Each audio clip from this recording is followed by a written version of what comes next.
RotoGrinders. Welcome to the DFS pregame show here on RotoGrinders. I'm Jordan Cooper, aka Blenderhead, Blender HD, if you want to follow me on Twitter. And welcome back from the MLB All-Star break. I hope you had a nice little vacation. There was some summer league NBA action. I know some people. Golf's still going on, right? But we're coming back right now to another UFC pretty crappy card, right? From a talent perspective, but that's what we'll be talking about today. Taking a first look at the MMA slate. 13 fights as of now. As of now, they still got to weigh in. You never know.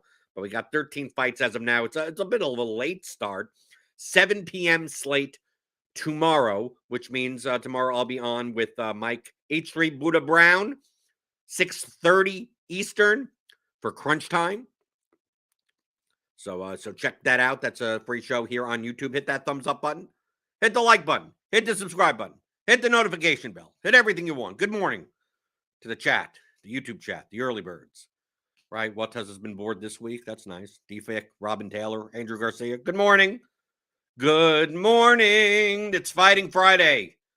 Got the MMA slate coming up. Take a first look. If you want a breakdown of all the fights, get RotoGrinders Premium. Get the whole package, the whole shebang. NFL, NBA, MLB, college football, college basketball, summer league, WNBA, soccer, everything, tennis. Get it. Click on that link in the description. Get $10 off your first month, and you'll get the Ground and Pound podcast. That should come out today with Liam and Mike. You get the expert survey, you get the fight breakdowns, you get lineup HQ, you get the projections, you get everything. So go check that out and build your lineups. But we are going to take a first look at this slate. And as we always do for MMA slates, we look at the two contextual variables that matter the most when it comes to especially playing large field GPPs, where your goal is pretty much how to find the nuts, how to find the nut lineup, the lineup that's the best possible lineup. Usually in the large field GPPs, the winning lineup is going to be a lineup that either is the nuts or comes close to the nuts. So what does that lineup look like contextually? We take a look at two things. Take a look at number of fights, spreads of the fights. Size of the slate, spreads of the fights. Okay, size of the slate, 13. So it's a bit larger. And I'll bring up my Google sheet right here, preliminarily filled out, right? 13 fights. Which means based, it's in middle large. I mean, in recent memory, this is a larger card, which means we're prioritizing a little bit more of ceiling equity rather than just, straight up winning. And this is especially true for the underdogs, right? So we may have someone like Estela Nunez at 6,900. That's a decent chance of winning. Tucker Lutz, Austin Lingo. We have some people down here that have a decent shot at winning, but winning with how many points? So if multiple underdogs win, 70 points for an underdog in a win, probably not going to cut it on a 13-fight card. There's more fights, so more likely there are going to be fighters that put up 100-plus points. So this size of this slate leans a little bit more towards ceiling. Spreads of the fights dictates the salary dynamics of what that nut lineup could look like.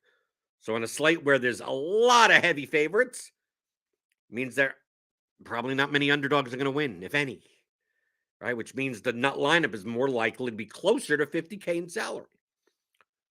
When the spreads of the fights are much closer, then because more underdogs can win, the salary dynamic dictates that the nut lineup, a 49-2 lineup, could have as much first place equity as a 50K lineup. A 48-5 lineup could have enough equity from a ceiling perspective to win. And this slate fits a bit of that dynamic. It does to some extent, right? We have maybe three big favorites. I don't know. It's not ridiculous. Jack Della Maddalena is 9,700, minus 550 to win. So not like ridiculous, but still very heavy. 5-1 or better. As at Maxim against Tyson Nam, he's minus 415. Evan Elder is minus 300. but they're 9,700, 9,600, 9,400. Then once we start getting down into the low 9K range, I mean, these guys aren't even 2-to-1 favorites. I mean, most of the rest of the fights are close enough that the salaries aren't the same as what you would see on other slates. We had a slate, last week or the week before, where 9K fighter was still minus 300 to win. Right? We have 9K fighters that are only like minus 177, minus 147. I can't even pronounce that name. Melchizedek Costa, minus 240. Alan Perez, 235.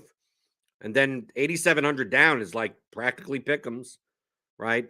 I think Munoz is a little bit underpriced, right? I mean, we're not used to seeing a $9,300 fighter only be like a 64% win probability, which means that there are more underdogs on this slate. I mean, this could be a slate that a decent amount of underdogs win. You could there may be 5-6 underdogs that win and possibly put up a decent amount of points. So if you're building lineups for large field GPPs, lower that salary floor, right? Don't necessarily think that you need to jam in Jack Della Maddalena at 9,700. Or you do, and then you don't need anyone else in the 9K range. So you could have, lineups, like for instance, on this type of slate where we have underdogs that have a 40+% chance of winning, that could win with a decent score, right? Terrence McKinney could win in the first round, right? Right? Tucker Lutz could take down Melzik Bagdasarian a bunch of times. He could put up 100 points, right? I mean, they'll be popular. Duriev against Park. Duriev wrestles, right? He's I mean, what is his odds? His odds are what? Plus 135. I mean, like, that's not prohibitive as an underdog. I mean, we're talking about a 43% win probability. So even if you put in like Duriev there, I mean, the main event, Mara Buena Silva. She could beat Holly Holm in 5 rounds, maybe, right? There we go. It's still average remaining player salaries, 10,100. I played 4 underdogs. I mean, you could have Alexander Munoz wrestles against Deaton. Maybe he puts up 100 points, plus points in a decision. So you put him in there, and then you pick one of these 9, Evan Elder against Valdez. I mean, there you go. I mean, you leave 2,500 on the table. This is an absolutely viable lineup. This is a lineup that could score 650, 700 points. So you see here, you done 49-9 lineups. If you're going to go through and you're going to build lineups like this, I mean, imagine building a lineup with like Jack Della Maddalena, right? Holly Holm. Then you take McKinney and Lutz, who should be the 2 most popular underdogs, right? You have 8,600 left. Maybe you take one of the guys from the Prado Azaitar fight, which is like the most likely to end inside the distance. I mean, their ITD lines are ridiculous. 125, 145. Now, it's probably not going to come due to wrestling. It's going to be someone gets knocked out in the first round. But you take one of those guys, right? You take a Zaitar, you're left with 9,200, right? You could play Costa or something in the lineup, right? Play this type of lineup. From Della Maddalena, Costa. I mean, you could play anyone you want at this point. Let's say you take Prado instead. Take Prado, you have 9,000, and there you go. You can take Alan Perez. Like this type of lineup, I would try to avoid these types of combinations. Essentially, Della Maddalena, McKinney, Lutz, and a main event fighter. And the main event is most likely the 5-round fight between Holm and Bueno Silva. Probably goes the distance. And at 8,600 and 7,600, I mean, there's a pretty decent shot at, putting up a decent amount of points. Especially since Holly Holm now, like, wrestles a lot more. Uses her size. I don't think Bueno Silva ain't. Like, Bueno Silva is just pretty much a striker. And especially since her ground game isn't all that great, maybe Holly Holm does wrestle more. So at 8,600, she is upside. And then you also have Nazim Sadikov here. Like this Terrence McKinney-Sadikov fight. I mean, it's a Terrence McKinney fight. Terrence McKinney fights, like it's rare. It's 7.5 minutes max. Max? Right? What's the line? I'm going to look at my other thing. What's the line on the 1.5? under 1.5 rounds. Okay, not prohibitive. Minus 190. Under 1.5. But typically his fights end pretty early. So targeting that Sadikov-McKinney fight, especially if you're going to play Sadikov because he's good leverage on McKinney. I'm expecting McKinney to be 30, 35 plus 35 to 40% owned. Right? And I did it on the last slate he was on. He got knocked out or whatever. He lost. And I played his opponent, Nazim Sadikov. I mean, it's a closely lined fight, minus 151 for Sadikov. So he's a little bit overpriced for his money line, but he's plus 100 inside the distance. And then you take a look at Tucker Lutz, and like, if he's going to be owned, then you can play Melsik Bagdasarian, plus 180 inside the distance. Now, that fight is more likely to go the distance, and Melsik Bagdasarian is I mean, you got 5 minutes to hit a ceiling with him. Either he's going to knock Tucker Lutz out, or you're not getting enough points for 9,200. Obviously, if there's multiple knockdowns, a 30-26 type of fight, maybe. But those would be the leverage plays. The leverage plays on the slate are Bagdasarian and Sadikov. I still think Sadikov will be decently owned. I think a lot of people will be targeting the Sadikov-McKinney fight. I don't think many people will be targeting the Bagdasarian-Lutz fight. It's just that Lutz at 7,000 is only plus 127 to win. Plus 385 inside the distance isn't great, but I mean, Tucker Lutz, he could have 6 takedowns, right? 6 takedowns, bunch of control time, ground and pound. I mean, he could put up a bunch of points. We have 4 women's fights on the slate. And the lines on these fights aren't the ITD lines. Dudakova plus 135, Perez is plus 210. I mean, Dumont versus Chandler most likely goes to the decision. I'm much more likely to play Chandler in this spot than Dumont.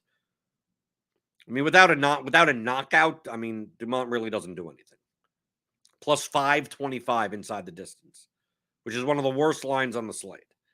And she's the higher priced fighter at 8,400. Then she'll be low owned. I have her at like 12% owned. But Chandler's plus 275. I mean, she'll be decently owned. I have her in the low 20s. But with 4 female fights on the slate, I wouldn't. At 4, is it 4 or 5? There's 1, there's 2, there's 3, there's 4. Yeah, because the main event. I wouldn't be shocked if there's two female fighters. I wouldn't be shocked if there's 3 female fighters in the optimal lineup. Now, ownership-wise, I don't know. I mean, I'm just estimating right now. Remember, it's, early Friday morning. This is all preliminary right now. Some of these lines will move. I think, for cash games, I think Munoz will be popular. For cash games especially. So I think there's a solid floor. If he, wrestles against Carl Deaton, wins a decision, I mean, I think he has an 85, 90 points. He could. I mean, he could put up a lot more also. So for cash, typically, I mean, you're probably going to fit in both main event fighters, right? Holly Holm, Mayra Buena Silva, right? Really, the decision in cash games is whether or not you play Terrence McKinney. Because he obviously has a ceiling, but he has no floor. Because if he loses the first round, you're getting nothing. Right? You play the main event. You play Jack Della Maddalena up top. Right? You play Alexander Munoz in the middle. You got 7,900. I mean, if you played McKinney and Prado, I mean, you're just asking for it now. If you play McKinney and Prado in cash, both these guys can get knocked out, and you get like 2 points from them. But they have the highest upside in this range, 49.9. I think it's more likely if you want the safest floor, you take this and maybe play someone like Estela Nunez. Maybe you play Tucker Lutz against Bagdasarian. You got 8,800. Yeah, you play Alan Perez, right, in the female fight. Right, you end up playing 3 women. This is probably the highest floor lineup. Right, Della Maddalena, Perez, Munoz, Lutz, Buena Silva, Holm. This probably will be decently popular, I guess, in cash games. I wouldn't play these types of lineups in GPPs. As usual, the higher priced female fighters are going to be underowned. I think Dudakova with her inside the distance line is plus 135, which is better than Bagdasarian, better than Costa, better than Jung Young Park, better than Munoz, better than a lot of fighters on the slate. And I have her in like the high teens. Maybe she'll be even lower than that. The only difference is that I don't know how owned Estela Nunes is going to be. I think she'll be in the high teens. So, like, when choosing between Dudakova and Bagdasarian, it's like you get a lot more leverage with Bagdasarian than you do with Dudakova, only because Lutz is probably going to be very owned. I have him at 26 right now, but I could see him being over 30. Because for 7K at plus 130, 127 money line, I mean, that stands out. 7K fighter with grappling upside, 44% win probability. People are going to see it. That's not going to go under the radar. Say for McKinney. McKinney has plus 160 inside the distance line for 7,500. He ain't going under the radar. And then playing one of the Prado as one of the fights, Prado in the Zatar. That fight, what's the fight does not go to the distance in this one. Fight doesn't go the distance. Minus 400. Fight ends inside the distance. The under 1.5 is minus 175. So yeah, so this is going to be a popular target also, especially in the mid range, right? 8,200, 8,000. That the closest fight. When you figure that probably whoever wins is going to score well because it's going to come by way of a knockout, an earlier knockout. So yeah, that's kind of the first look. The first look-see, right? I fill out my sheet. I fill out the sheet last night. Look through it, see what we got. Over-owned, under-owned as of now, based on the RG numbers mixed with my own number, which will change. I mean, from the main event is going to be over-owned as of right now. I think a lot of the mid-range. I think Munoz is going to be in GPP. Munoz is going to be over-owned at 28%, based on the numbers that I have now. Holm and Park over-owned. Who else is over-owned? Tucker Lutz is going to be over-owned. I don't have Terrence McKinney as over-owned. I have Terrence McKinney as probably 38, 40% to be like properly owned because he's plus 160 inside the distance. Under-owned, Bagdasarian and Dudakova. I think those are going to be under-owned. Even Maxim, because I think Elder is going to get more ownership. If people don't play Della Maddalena, I think people will be more likely to play Evan Elder at 9,400 than they would to play Maxim, Dudakova, and Bagdasarian. And if they go down even further, they're more likely to play Costa with the plus 150 inside the distance line. But Sadikov I have is under-owned at like 24%. And that's leverage against McKinney. And then as of right now, if a Prado and a Zaitar are both like 26% owned, they're a little bit under-owned. Because this fight, I mean, essentially this fight ends in the first round by either fighter like over a quarter of the time. And if they're only going to be owned around that, like dude, that's 90 to 100 points right there, minimum. Right, Duraev I have as over-owned also. This is as of now. I don't know. I haven't filled everything out. I'm just looking, just based on the betting lines as they look now. So yeah, if you have any questions, you could obviously throw them into the YouTube chat, as well as stop by our Discord. Right, sign up for RotoGrinders Premium. Right, you get access to our premium Discord. We have channels with every sport. Every sport. There's an MMA channel. You can post in there. I also have my own channel. It's called Blender's Game Theory. That's the best place to talk to me, right? If you want access to me pretty much whenever you want, that's where, not my Twitter DMs, not, even this show. If you want personalized attention, you go to that channel. You can post whatever you want. I could spend hours in there teaching people stuff, answering questions, talking about whatever it is that you want. Sign up for RotoGrinders Premium. You get that. And then like twice a month, around twice a month, sometimes 3 times a month. I do group coaching calls on Zoom. Even more personalized attention. Typically, they're very small groups, right? We get 3, 4, sometimes up to 10. And then basically just get on. You could ask me whatever you want. Go share your screen. I can share my screen. We could,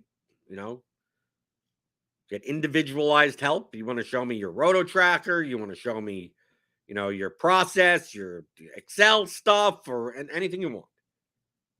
We have conversations. We have, walkthroughs, and anything it is. It's a value add. It doesn't cost extra.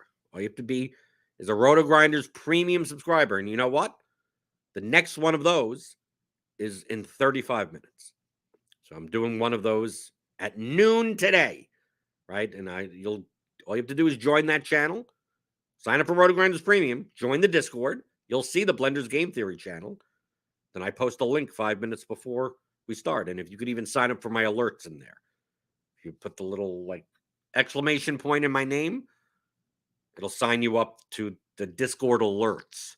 So whenever I have an alert, I'm like, reminder, tomorrow we got a call or something. Whenever I want to post an alert, you'll get those sent right to your phone. So join me today, right? And Andrew Garcia says, or we talk about punk music. Yeah, I mean, it's whatever. It's your time, right? Sometimes no one has anything to talk about. We talk about poker or something, or punk rock, sports betting, literally anything. It's just, I'm here. What do you want to talk about? No one has anything to talk about. Then we're done. Because I'm here all the time anyway. I don't need to talk to myself. I already talk to myself here all the time, every morning. So sign up for RotoGrinders Premium. Join me 35 minutes from now. Group coaching call, but also you'll be able to listen to the MMA Ground and Pound podcast. Get all the projections, get all the stuff for the MMA slate tomorrow. Crunch time is free, though. So if you hit that thumbs up button and hit that subscribe button, tune in tomorrow, 6:30 p.m. Eastern. And that'll be after I've already built my lineups, right? This is just the first look, right? So I don't even have everything filled out, but you get kind of a sense of how I'm viewing the slate, how you should view the slate. But you get everything else to build your lineups, lineup HQ, everything else by being a RotoGrinders Premium member. I'd love to see you. And we're back on the ship, right? We got baseball today. I already got some of my prize picks and my underdog stuff in. Can't wait till September 28th.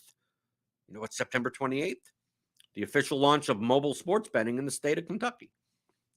So once September 28th comes around, I don't have to necessarily deal with underdog and prize picks as much. I may after a couple of days when, I get limited from half the sites that exist. But hopefully I'll get all the promos, cash in all those promos.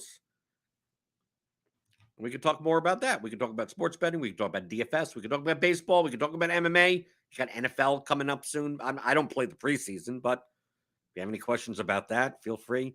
Send them in. Questions@theoryofdfs.com, and they get covered on the show. Send those in. Questions@theoryofdfs.com. And I'll be back. Next week. We're back to the normal schedule. It's after the All-Star break, where I'm here answering your DFS strategy questions like I always do. Monday through Friday, 11 o'clock Eastern, on the DFS pregame show on RotoGrinders.com.